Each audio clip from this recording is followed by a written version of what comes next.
Why do many spiritual seekers avoid or suppress their desires? Does having more desires stop our spiritual progress? Are you interested to do a small experiment or assignment related to desires? Because at the end of the video, I'm going to give you an assignment or an experiment to observe your desires from a detached space. Okay, so if you are interested with this topic, stay tuned till the end of the video. Hi, I am Radhika Lakshmanan. I am a karma transformational guide and I help people to break their negative karmic patterns and heal their emotional wounds using a unique hypnosis method. And I teach advanced meditation as well. Now let's start. Many spiritual texts related to desires have been misinterpreted. Hence, many spiritual seekers play small and suppress their desires. Subconsciously, most human beings are afraid to reach their full potential. They are afraid to expand themselves. Subconsciously, they are afraid of too much of money, too much of happiness, too much of success. And many of them are surprisingly afraid of being too enlightened or too spiritually awake as well. If you observe them keenly, they are afraid of anything that is big, that makes them feel too uncomfortable, especially if those desires is beyond the threshold that they have set for themselves subconsciously. They are afraid of their own potential subconsciously.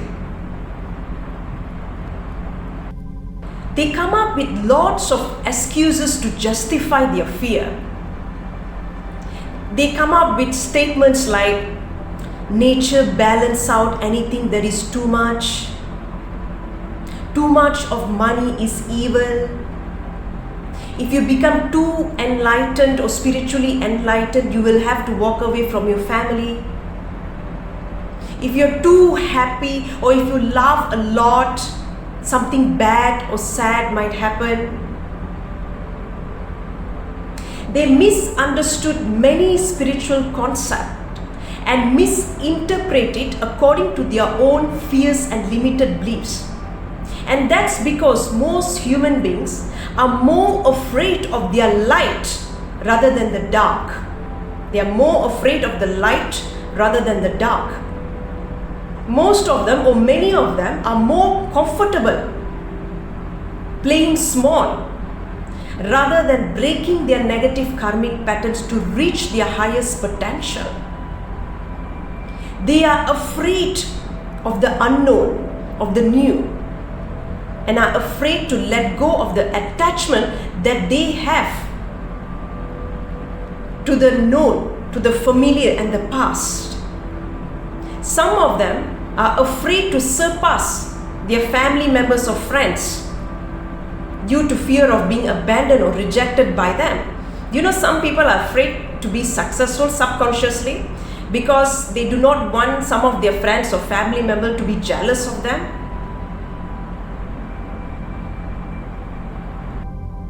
Are genuine spiritual masters truly against desires? The problem is not about having more desires or wanting more, but in having more desires from a place of inadequacy to fill our inner void, and yet we still end up feeling empty. That's the problem.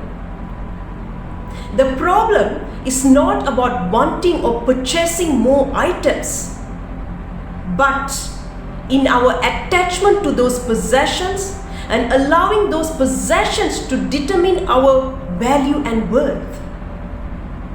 It's not about suppressing our desires, but understanding our desires, understanding the root cause of our desires and mechanism of those desires. It's not about demonizing our desires, but avoiding from becoming enslaved to those desires. We have to be the master of the desires, not the other way around. The issue is not about being distracted by those desires in our spiritual path, but the origin of those desires. Are those desires from your unhealed emotional wounds, limited beliefs, wounded inner child, or negative karma? Are those desires truly your desires, or are they second-hand desires taken from friends, family, society, and media? Are those desires from your ego, or are they from your higher self? How are you approaching those desires? Are you the masters of those desires, or simply a slave of those endless desires?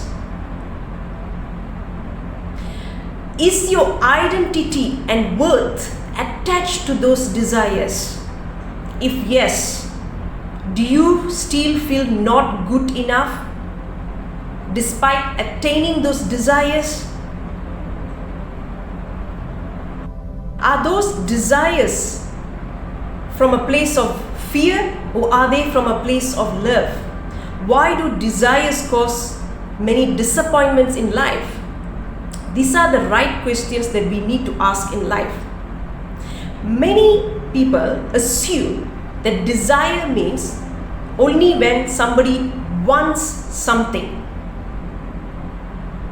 But they forgot that desire also means when one does not want something. Resisting or denying something is also a type of desire. Not wanting something is also a type of desire. So every desire usually springs out of the need to avoid some kind of pain. The desire to be rich is to avoid the pain of poverty and lack. The desire to be loved arises to avoid the pain of being abandoned or rejected or being alone. The mind constantly running away from pain and moving towards pleasures, or chasing after pleasures, or accumulating pleasures. It's constantly avoiding pain and chasing after pleasures. This constant tug of war naturally creates misery. This constant tug of war, the mind's tug of war between pain and pleasure, creates emotional pain. Nothing is wrong having pleasures. Nothing is wrong having pleasures. But allowing those pleasures to determine our state of mind, our worth, and our value is the problem. Rather than using those pleasures as a tool to regulate our nervous system, to take care of our body, or entertainment, or as a tool to navigate earth, we put those pleasures on a pedestal and worship it like our God. At the end of the day, we still end up feeling empty and not good enough. We forgot our true self and true worth while chasing after those pleasures or accumulating those pleasures. Having pleasures in itself is not a bad thing, but our disconnection from our higher self and our higher calling while pursuing those pleasures is the problem. We are making those pleasures as our damn whole mission in life. That's the problem. Rather than making it as a 10% of an entertainment in our life, we let it occupy 90% of our life. Now that's the problem. This is very similar to the idiom that says, losing a diamond while busy chasing a stone. Have you heard about this idiom? Losing a diamond while busy chasing a stone. The problem is not in chasing a stone, but losing a diamond while chasing that stone is the main problem here. Misunderstanding the stone as a diamond and glorifying it while treating the diamond like a stone is where the real trouble starts. At the end, when one tries to sell that stone thinking that it's a diamond, they end up having nothing. They end up having nothing. That's because that stone is just for a temporary use. It's not a valuable diamond. When I say end up having nothing, it's very similar to us feeling empty and inadequate despite fulfilling all our desires. So the problem here is not going after the stone. The problem here lies in losing the diamond while chasing that stone.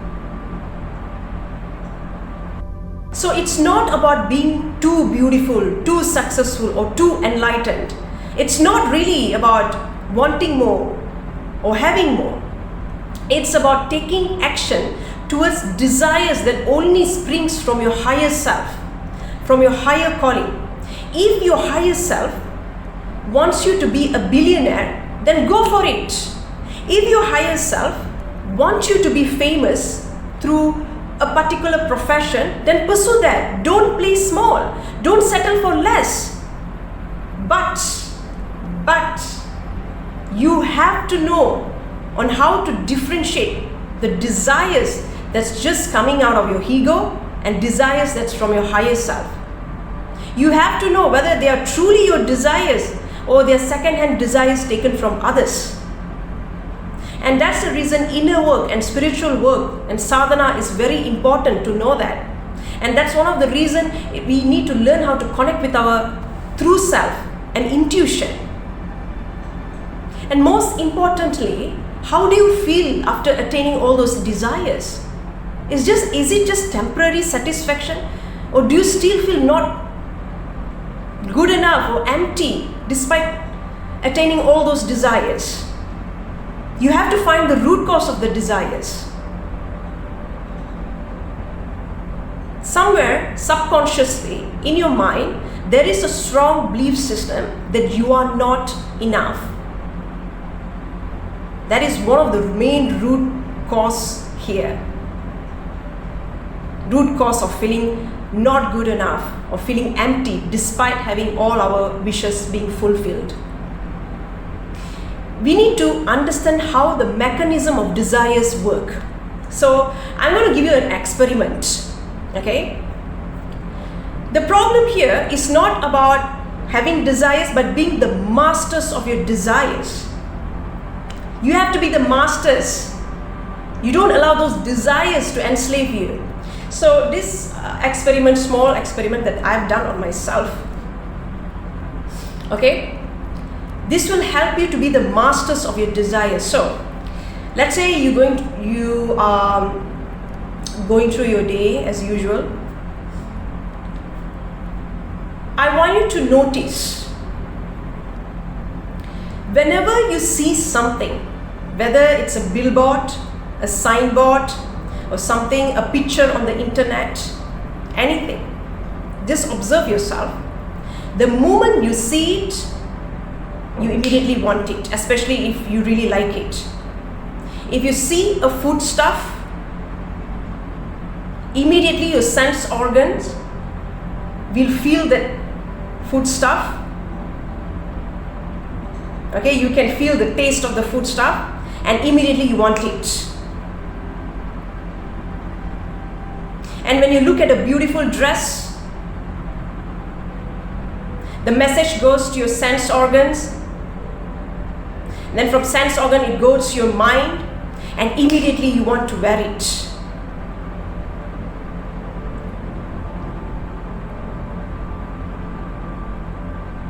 You're seeing a beautiful car,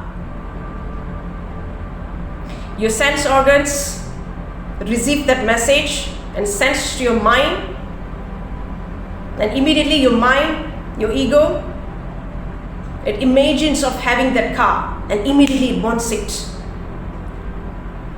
Endless desires. I want you to observe this. I want you to observe this mechanism. Because you are not your thoughts, you are the powerful witness behind your thoughts. So you have to be the master of your thoughts. So if you want to be the master of your thoughts, obviously you have to do meditation, you have to do inner work, but you also have to learn to observe yourself, observe your ego, observe your mind, your thoughts. So one day I was walking around near my residential area. Okay, I was walking and I saw a picture, I think a poster of a food. I saw that,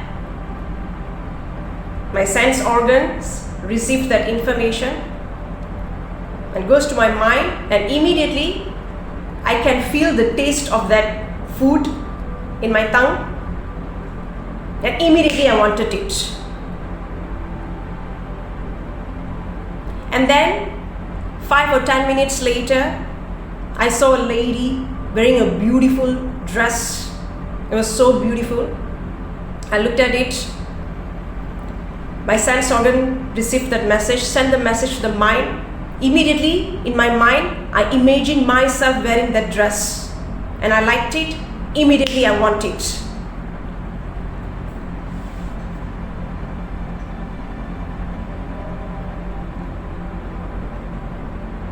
And then I saw a beautiful car parked in front of someone's house.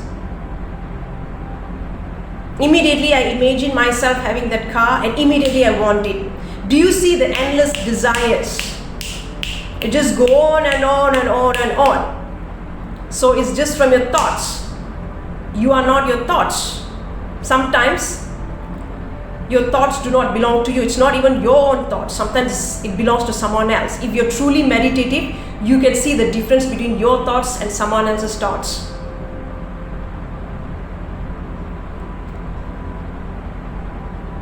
So observe yourself. It's about you being the master of your sense of organs. Your sense organs. Not being enslaved by your sense organs, but the desires from the mind, because it's connected, the sense organs and the desires in your mind is connected to each other. So your desires are endless, and it's not necessarily something that serves your highest good. You become enslaved and you're occupied with those desires for your whole life. Observe this, do this experiment. When you see something, you immediately imagine yourself having it, and immediately you want it. Or you might see something, you might imagine yourself having it, but you don't feel good about it. And that's not necessarily true. When I say the mind constantly running away from pain and chasing after pleasures, many times what we consider or what our ego consider as pain might be something that serves our highest good. It might not be pain. We might misinterpret it as pain. And many times what we think is pleasure might not be a pleasure. We might end up having some sort of pain through those pleasures. Because we look at life through the lens of our past limited beliefs and unhealed emotional wounds. We are not looking at life for what it truly is. We are slaves of our thoughts. So we don't know which are thoughts and which are insights from our higher self.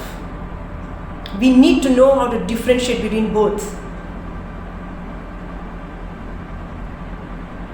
So do this experiment. Let me know what you think about this video. If you like this video, please don't forget to give me thumbs up. Please share it with others because they need to know about these desires, especially spiritual seekers who are suppressing their desires. Let me know what you think about this issue. Thank you.